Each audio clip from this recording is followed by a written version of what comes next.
Now, Dr. James Smith joins me live on set, an emergency physician and lecturer in humanitarian policy at University College London. Dr. Smith, thank you very much for coming in to speak to us this evening. Now, you were on the recent Sumud Flotilla. Can you tell us why you decided to join from a personal point of view, and what more you can tell us about your experience?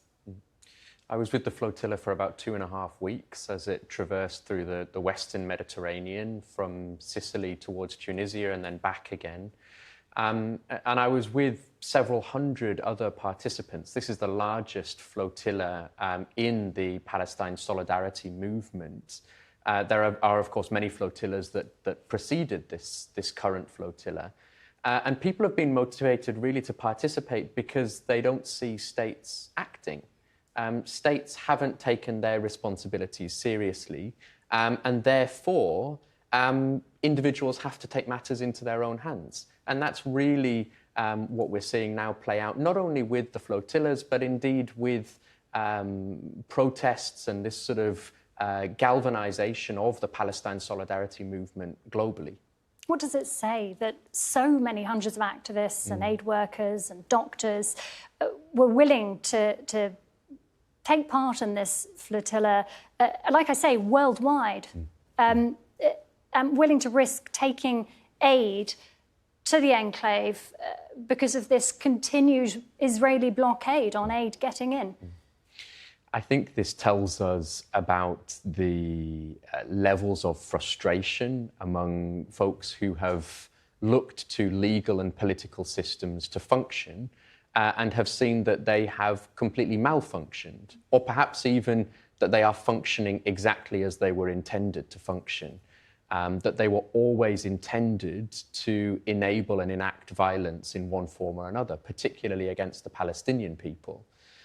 What we're also seeing, though, what it tells us is that the Palestine Solidarity movement is globalizing and is arguably at its most vibrant and engaged as it has ever been. You also worked in Gaza during this war, 2.5 months you were there. Tell us what you witnessed, because we're talking about 2 years of genocide here. What was your experience? I was first in Gaza in December of 2023 and again in April of 2024. And the conditions there in Deir al-Balah in December of 2023 were beyond horrific. The hospitals every single day, multiple mass casualty incidents, we would call them, when the hospital is overwhelmed with the number of patients, the injured and mortally wounded that were entering the hospital. And the situation has only deteriorated ever since. There has not been a moment of respite for our Palestinian colleagues working within the healthcare system. The second time that I was in Gaza, I worked throughout the Gaza Strip, in Rafah, in Mawasi, Khan Yunis. I was also involved in ambulance transfers from the north of Gaza to the south. Every single hospital that I worked in had been targeted in one form or another. It's unlike anything that I or many of my more experienced colleagues have seen in any other humanitarian context in which they or I have ever worked in. You mentioned your colleagues who are still there in Gaza. Do you still have contact with them? And what do they say about the humanitarian situation now and just how urgently a ceasefire is needed? I'm in touch with colleagues almost every day, and they tell me about the conditions in the hospitals, the continued influx of patients. I think that there is a misperception among many people that when Palestine and Gaza drops off the mainstream media news cycle for a moment, that perhaps the conditions have improved there. The political rhetoric of Trump's latest so-called peace plan and a demand that Israel stops bombing Gaza. But indeed, the killing and the maiming of Palestinians continues. More than 100 Palestinians killed in the days since Trump insisted that Israel stops bombing. The violence is just unrelenting. You say so-called peace plan. Why? Well, the first thing to say really is that where are the Palestinians in this process? Where is the voice and perspective and priorities of the Palestinian people who have historically and again been excluded from this conversation?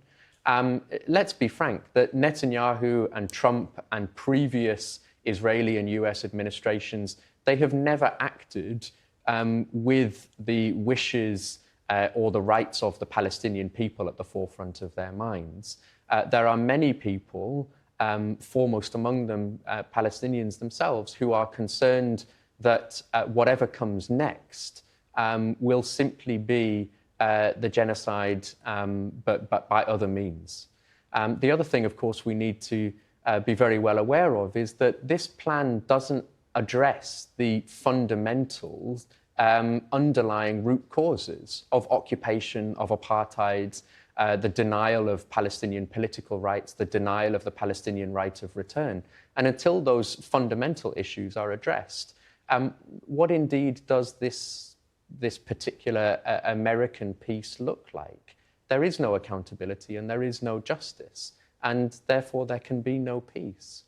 Dr. Smith, thank you so much for coming in and for sharing your experiences of Gaza as well. Thank you.